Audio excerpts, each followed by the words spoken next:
Baik, Assalamualaikum warahmatullahi wabarakatuh. Waalaikumsalam warahmatullahi wabarakatuh. Wabarakatuh. Ya tukang sate ya miring-miring. Oke, kita akan ngomong tentang yang terakhir dari, ingat ya, mata kuliah kita adalah bagaimana melakukan pengembangan atas satu produk dan satu desain. Jadi yang kita kembangkan itu dua, produk alias yang sudah ada dan desain alias yang belum ada. Ya. Tapi dua-duanya adalah pengembangan. Nah, untuk itu dari segala macam kita punya apa namanya pembahasan sebelumnya, semuanya nanti muara akhirnya itu harus ada pada posisi uji coba. Nggak bisa langsung roll out implementasi, nggak bisa. Harus uji coba. Oleh karena itu, sesi ini kita akan bicara tentang sesi uji coba. Ya, saya akan share screen dulu. Baik.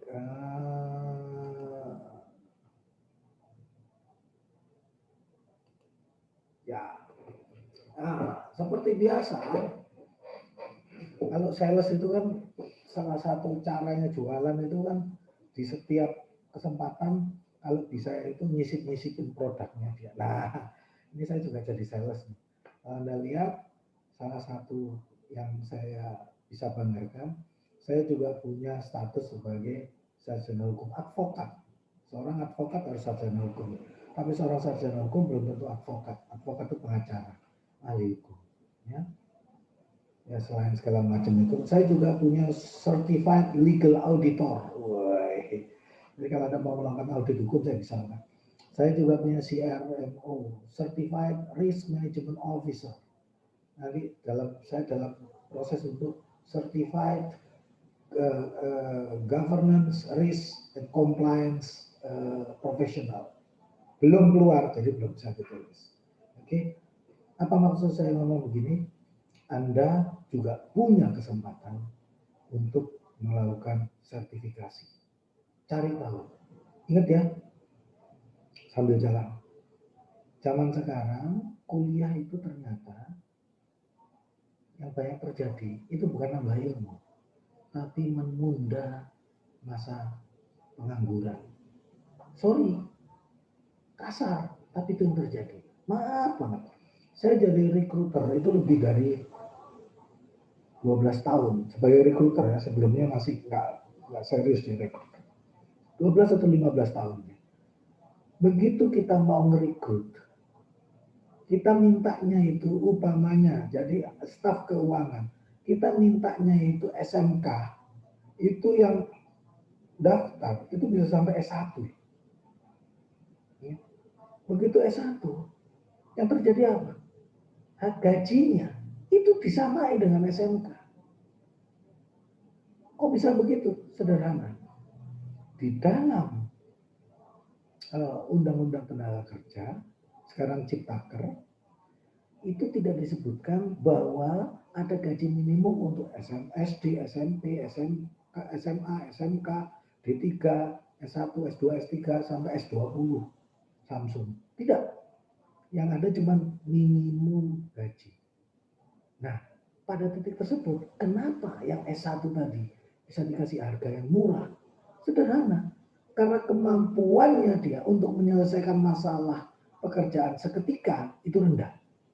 Yang tinggi apa? Orang-orang yang punya sertifikasi. SMK itu lebih tinggi karena apa? Dia sudah langsung nggak kebanyakan teori tapi langsung prakteknya. Jadi sertifikasi itu penting. Untuk Anda yang manajemen, saya nomor satu sangat penting Anda punya sertifikasi pajak. Brevet sampai C, sak goblok-gobloknya brevet B, itu bisa langsung digunakan.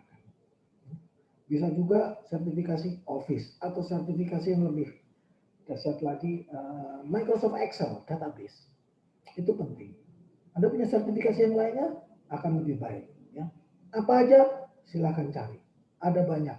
Dan yang menarik, mumpung sekarang sedang pandemi, Anda bisa ambil sertifikasi kursusnya maupun tesnya secara online, daring. Kalau zaman masih normal nggak bisa, Anda harus kursus ya, kursus duduk berapa hari, 3 hari, 4 hari, ngantuk itu harus duduk di kelas, bayaran lebih mahal. Ini adalah kesempatan Zoom bisa dipakai selama pandemi. Ingat ya, pandemi ini ada susahnya juga ada enaknya, ada keuntungannya. Anda harus cari keuntungannya apa dari pandemi ini. Ya, jangan cuma mikir susahnya aja. Oke, berikutnya. Iya, Pak. Proses uji coba. Ingat ya, proses uji coba itu bagikan satu siklus. Pertama kita mesti melihat apa problem atau apa peluang yang ada. Setelah itu kita bikin desainnya. Ya, itu proses-proses yang kita sudah bicarakan di pertemuan sebelumnya. Setelah desainnya kita lakukan validasi desainnya. Validasi desain itu artinya apa? Apakah ini memenuhi segala kriteria yang diminta dari di problem peluang tadi? Memenuhi enggak? Termasuk juga segala peraturan yang berlaku secara umum. Umpamanya,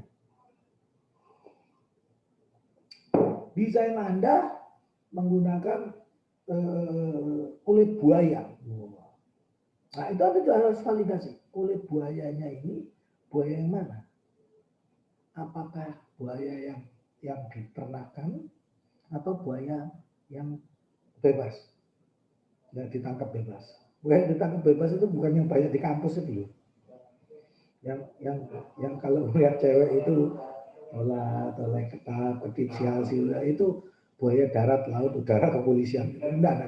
Maksudnya buaya binatang. Oke? Itu juga divalidasi. Demikian juga kalau Anda bikin kita menggunakan bahannya gading. Anda juga harus pastikan gading yang Anda pakai nanti ini legal atau tidak. Itu masuk di dalam validasi desainnya. Setelah itu kita lakukan uji coba. Setelah uji coba, kita harus lakukan review. Apa aja yang kita lihat, kita kaji ulang apa aja. Sudah cocok nggak? Apa yang perlu diperbaiki? Kalau ada yang perlu diperbaiki, maka dia masuk kembali ke problem peluang. Apa perlu balik lagi bisa. Kalau ini sudah oke, fine, ship, baru Anda masuk ke launching, peluncuran. Roll out namanya. Peluncuran. Ya, launching. Oke? Kurang lebih seperti itu. Tapi ingat ya, mulainya dari sini. Semua dilakukan tatkala Anda menemukan problem atau Anda menemukan peluang. Jadi ini menarik. Ini sangat menarik. Di dalam kosakata Cina, saya lupa ya. Tapi kata problem itu juga bisa diartikan sebagai peluang. Maka tatkala kita menghadapi problem, Anda harus ingat, kita harus selalu ingat bahwa di dalam problem pasti ada peluang. Itu menjadi pola pikir falsafah dari etnis Cina. Sehingga kalau kita problem melintar gitu, dia problem, wah, this is opportunity, man. We got to take advantage of these things. Maka setiap kali ada problem, Anda cari apa peluang yang bisa timbul dari yang disebut problem oleh orang banyak. Oke, ingat ya, ini masalah pola pandang, cara kita berpikir. Cara kita berpikir tentang sesuatu akan mempengaruhi cara kita memperlakukan sesuatu tersebut. Oke? Berikutnya, nah uji coba itu ada apa? Ada beberapa. Ya. Yang pertama adalah satu, uji coba model. Yang kedua adalah uji coba pemakaian. Uji coba model itu mock up. Satu, jadi modelnya sudah ada, bisa jadi modelnya itu masih ya pokoknya kelihatan bentuknya, terus kemudian dicobakan pada daerah, sasaran, orang, segmen tertentu pada waktu yang terbatas. Informasi tentang produk tersebut masih dirahasiakan. Kemudian kita melakukan evaluasi efektivitas dan efisiensi dari produk yang baru ini sama yang produk yang sebelumnya. Apa bedanya? Apa manfaatnya? Apa kekurangannya? Mock up ini tadi itu nanti bisa masuk ke dalam kaji ulang, masuk ke dalam perbaikan terus-menerus. Setelah itu kita masuk setelah mock up, oke, fine, maka kita masuk ke dalam pemakaian. Selain cuma uji bentuknya begini, maka kita uji juga kalau dipakai sehari-hari seperti apa. Ini digunakan langsung oleh para penggunanya. Tentu saja daerahnya, tempatnya, orang-orangnya, segmennya, waktunya terbatas. Demikian juga jumlahnya. Informasi masih tetap dirahasiakan. Sambil kita melihat juga animonya, animo itu ketertarikan dari yang menggunakan uji coba pemakaian tadi. Ketertarikannya kayak gimana? Dia semangat, asiknya begini. Animo. Yang kedua, kita bisa ngetes juga. Kalau ada produk kayak gini, kira-kira Anda berani bayar harga berapa? Itu untuk melakukan tes daya beli masyarakat, terutama di target market Anda itu sebenarnya seberapa sih? Supaya jangan sampai pada waktu Anda launching, harganya sama fiturnya itu nggak match. Nggak match apa? Nggak match dengan target market Anda. Ingat ya, STP, segmenting, targeting, dan positioning your market. Bolak-balik Anda harus paham, karena itu nanti juga bagian yang ditanyakan pada waktu ujian komprehensi skripsi.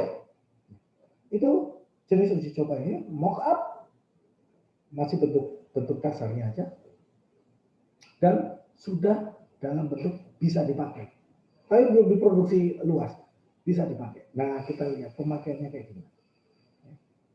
Apakah dia gampang jebol, ataukah dia sakit dipakainya, ataukah dia tidak nyaman, ataukah dia menyulitkan. Nah, itu kita lihat. Oke? Berikutnya.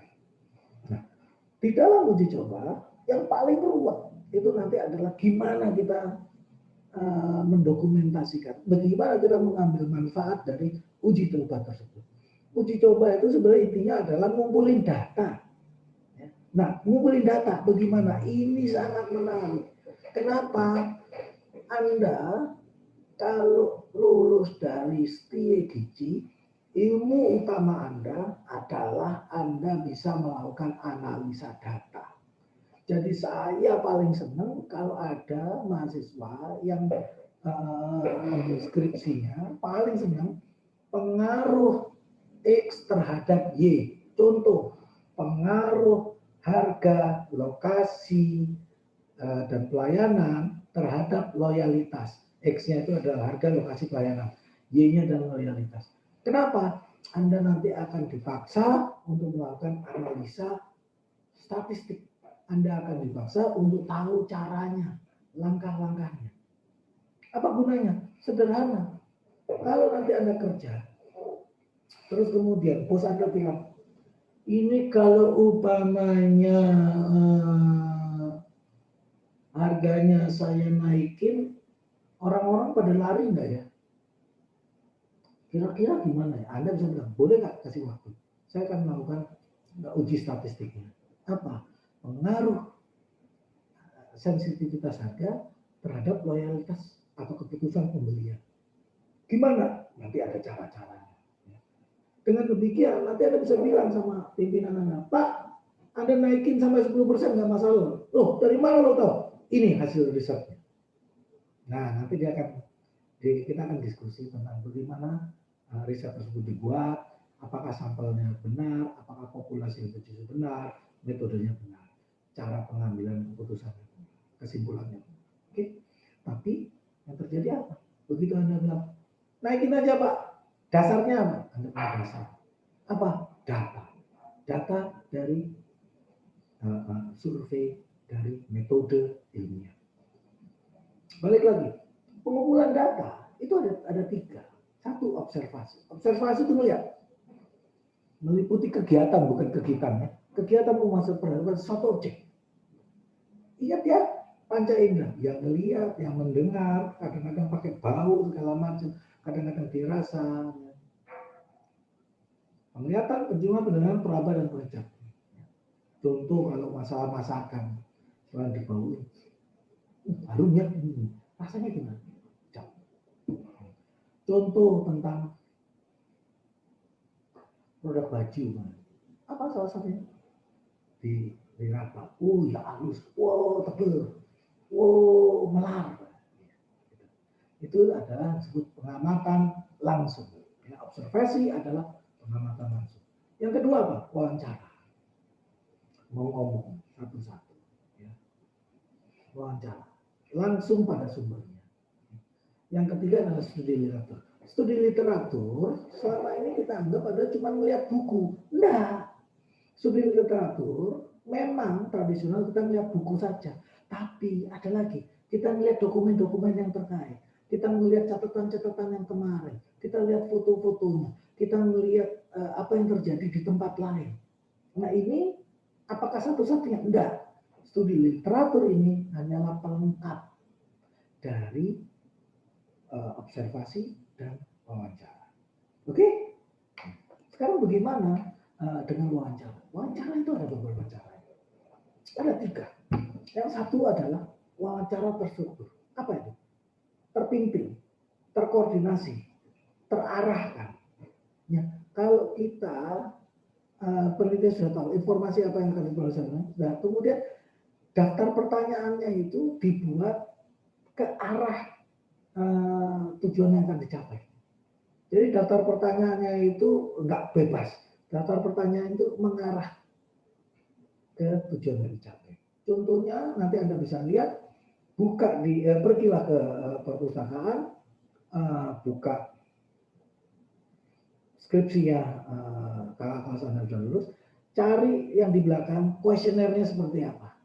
Mereka harus ada lampiran kuesioner. Nah di lampiran kuesioner Anda lihat apa yang dimaksud dengan pertanyaan-pertanyaannya tadi. Nah pertanyaannya itu tadi, itu masuk wawancara ya, kalau ditanyakan ini, itu tadi sifatnya terstruktur. Nah, yang kedua apa? Tidak terstruktur. Dia lebih, pokoknya tujuannya ini nanyanya bebas. Ini bisa menggali informasi yang lebih luas. Tapi apa masalahnya? Fokusnya bisa hilang. Kita mau membahas tentang desain satu sepatu, kan? Ternyata wawancara banyak ngomongnya tentang bahan sepatu. Akhirnya Anda bukan ngomong tentang sepatunya, tapi bagaimana mengembangkan kulit sintetis. Wah itu kan jadi ya antara enak atau sama tidak enak. Tujuan sepatu Anda geser jadi gimana kalau kita malah memproduksi kulit sintetis. Nah, itu contohnya kalau bebas, unstructured. Yang ketiga adalah semi. Paling enak itu semi-semi, ada di tengah. Jadi ada yang tetap mengikuti alur, ada yang dibuka sedikit. Sehingga alur tetap dapat, dibuka ini membuka wawasan juga. Ada hal lain yang bisa dipertimbangkan. Kalau terstruktur, maka jawabannya lebih mudah. Kita bisa bilang, apakah Anda setuju? Itu bisa 1 sampai 5. Sangat tidak setuju, kurang setuju, netral, agak setuju, sangat setuju. Nah, nanti dia tinggal pilih 1 sampai 5. Tapi kalau bagaimana menurut Anda tentang desain ini? Tanpa 1 sampai 5 dia bisa jawab, oh desain ini sih secara umum sih bagus ya. Cuma masalahnya itu begitu Anda nanti melakukan klasifikasi, ini apa ya maksudnya? Masuk ke klasifikasi gimana? Analisa kuantitatifnya agak sulit. Itu aja salah satunya. Oke? Nah kalau semi structure ada 2, bisa dikombinasikan. Oke? Balik lagi ya, detailnya Anda lihat di skripsi kakak kelas Anda. Lakukan itu supaya Anda punya gambaran. Sekali lagi, kenapa? Jangan sampai sebagaimana banyak kakak kelas Anda, tiba masa bukannya tiba akal. Sudah saatnya skripsi, baru datang akal. Enggak. Yang terjadi adalah tiba masa hilang akal.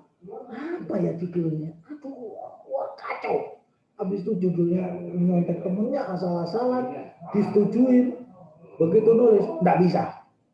Banyak hal karena ya namanya juga tiba masa hilang akal. Oke, itu salah satu yang perlu diperhatikan. Nah sekarang setelah kita mengumpulkan data, kita melakukan analisa statistik. Analisa statistik ada 2, analisa deskriptif dan analisa apa satu lagi inferensial. Kita ngomong untuk saat ini pada kemampuan Anda, Strategi kita ngomong deskriptif. Ada data tersebut sudah ada, terus kemudian kita bikin kesimpulan yang untuk generalisasi.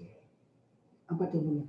Pengaruh harga, lokasi, dan apa lagi? Harga, lokasi, dan pelayanan pada loyalitas pelanggan. Begitu ternyata, harga berpengaruh positif, berpengaruh signifikan. Nah, itu berlaku secara umum atau generalisasi. Oke. Nah, ini adalah gimana caranya kita membandingkan antara populasi keseluruhan target market kita dengan sampel yang bisa kita ambil. Oke, populasi dan sampel kita bahas. Yang berikutnya adalah inferensial. Inferensial itu adalah kita lihat apakah ini bisa di aplikasikan secara umum atau tidak. Ini agak rumit karena kita akan melihat tentang bagaimana kemungkinan yang terjadi dan bagaimana metodenya kita ambil secara acak. Ini benar-benar statistik yang sifatnya analisa. Kita ngitung probability. Kemungkinan dia memilih ini seberapa besar dan seberapa acak. Nah, ini menarik ya. Kemungkinan orang membeli sepatu warna merah dengan harga 200.000 itu berapa persen? Repot ya. Berarti ada pilihan warna, ada pilihan harga. Kombinasi dari dua itu kemungkinannya berapa? Nah, itu statistik inferensial. Anda pelajari sendiri karena sejauh yang saya tahu di Gici belum sampai sini. Tapi berikutnya kalau Anda tahu itu Anda bisa tahu, kurang lebih. Kenapa? Pada waktu Anda ngitung risiko, kita akan menggunakan probability. Kemungkinan timbulnya risiko ini pada situasi ini berapa besar? Ilmu ini tetap benar. Oke, analisa statistiknya sudah. Nah, nanti baru berikutnya kita akan ngomong tentang pengambilan kesimpulan. Ya, kurang lebihnya seperti itu. Sebagai contoh, saya akan coba cari, sebentar ya. Saya akan coba cari contoh dari skripsi. Untuk melihat, sabar ya, ini masih kita buka. Untuk melihat bagaimana cara, ini saya share dulu. Share. Mana? Nah, saya ketik. Nah, ini contoh ya. Bab 4 itu adalah bagaimana pembahasan. Harusnya bukan bab 4 ya. Bab 3 ya. Bab 4 itu pertama dia cerita tentang latar belakang objek penelitian. Sudah ini objek penelitian, siapa aja yang diteliti. Sudah apa aja prosesnya. Sudah terus kemudian dia melakukan analisis. Kayaknya nggak benar ini sih ngambil contohnya. Udah cerita macam-macam salah lagi. Bodoh kali. Yuni saya cari yang Maraden, Siti Maimunah. Nih, coba ya. Nah, share lagi. Screen share. Mana tadi? Hilang.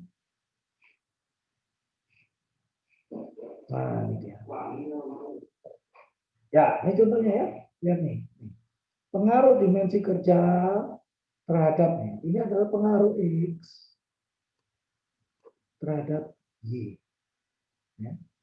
Ini yang paling tradisional. Ini meskipun dibilang sederhana, dia sangat berguna untuk Anda kehidupan sehari-hari. Ya. Kita masuk terutama ada di bab 3. Bab 3. Semakin apalnya itu kita tahu ada di mana sih tempat mana. Bab 3 itu adalah bagaimana cara kita meneliti. Kita lihat jenis penelitian itu adalah penilaian deskriptif. Ada jadwalnya. Nanti begitu Anda bikin uji coba, Anda juga harus punya jadwalnya. Terus Anda tentukan sampelnya itu siapa, dari populasinya mana, berapa banyak populasinya, sampelnya berapa. Oke. Dari sampel itu kita lihat berapa,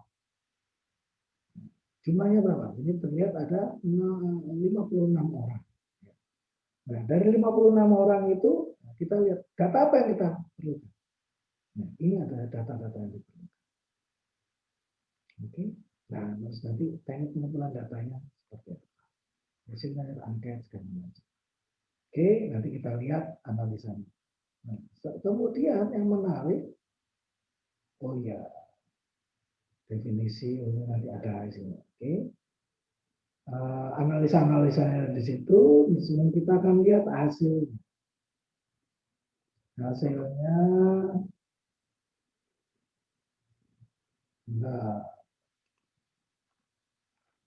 hasilnya karakteristiknya, respondennya apa aja kita lihat kelaminnya. Dari 55 orang, yang laki berapa, perempuan berapa, usianya, pendidikan, pekerjaan segala macam bisa dilihat. Oke. Nah, setelah itu kita lihat dari masing-masing pertanyaan. Nah, umpamanya dari tentang variabel konflik kerja, pertanyaan tentang kurangnya diberi keterampilan. Kita bisa melihat sangat tidak setuju ada berapa, tidak setuju biasa, setuju, sangat setuju ada berapa. Data ini nanti akan kita pakai. Pada akhirnya kita akan melihat apakah ini ada korelasinya atau tidak. Ya. Ini tentang variabel beban kerja. Oke, sekarang saya kepingin lihat ada satu lagi yang harusnya dia tahu. Oh, dia tidak tampilkan di sini. Bentar ya, kalau begini saya akan, bentar. Saya akan buka yang lampiran. Nah, sharing lagi.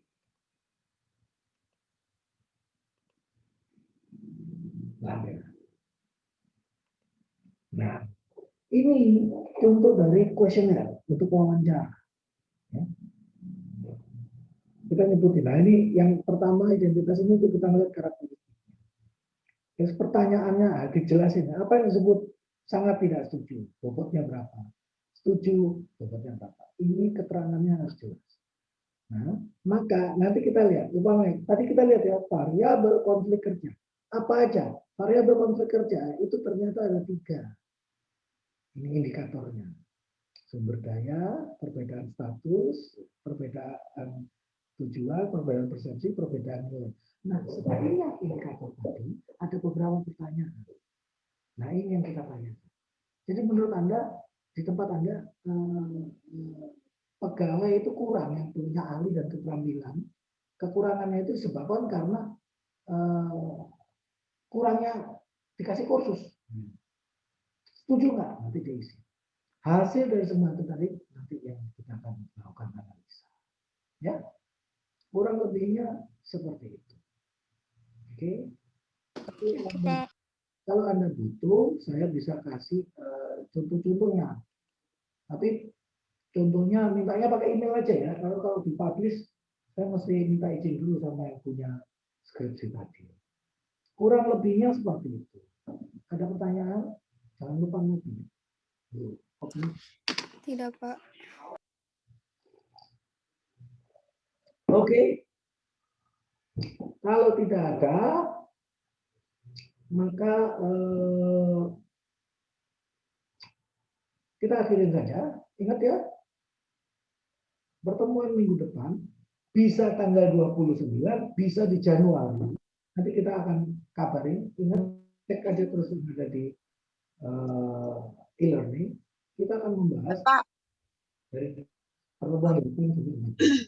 Pak, Bapak,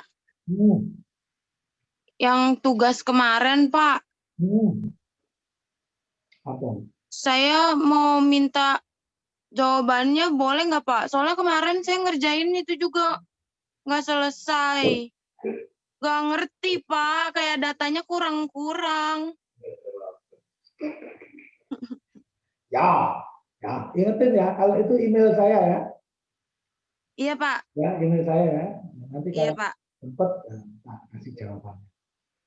Oke, Bapak. Makanya saya kasih satu rahasia. Saya itu sebenarnya nggak penting. Jawaban itu benar atau tidak itu nggak penting. Yang penting buat saya, satu, Anda ngerjain tugasnya. Yang kedua, Anda sudah berusaha. Bab salah benar itu relatif. Tetap angkanya di atas 80. Ya. Kalau dia benar 100. Kalau dia jawab berusaha luput 80. Kenapa? Saya menghargai satu yang masuk mengerjakan, kedua ada usaha. Itu penting. Harganya lebih penting untuk saya. Oke? Benar, wah lebih bagus lagi. Ya? Iya, Ya, Pak. Lagi pertanyaan? Bilang masuk aja. Nah. Nggak ada? Tidak, Pak. Untuk minggu ini istirahat dulu. Nggak pakai tugas ya. Yang bikin tugas capek, bagel ya. Sekarang kita mempersiapkan diri untuk bersenang-senang di perang. Pesan saya, jaga keamanan dan kesehatan. Stay safe. 3M ya. Ingat-ingat. Pakai masker, menjaga jarak, mencuci tangan. Assalamualaikum warahmatullahi wabarakatuh. Waalaikumsalam warahmatullahi wabarakatuh.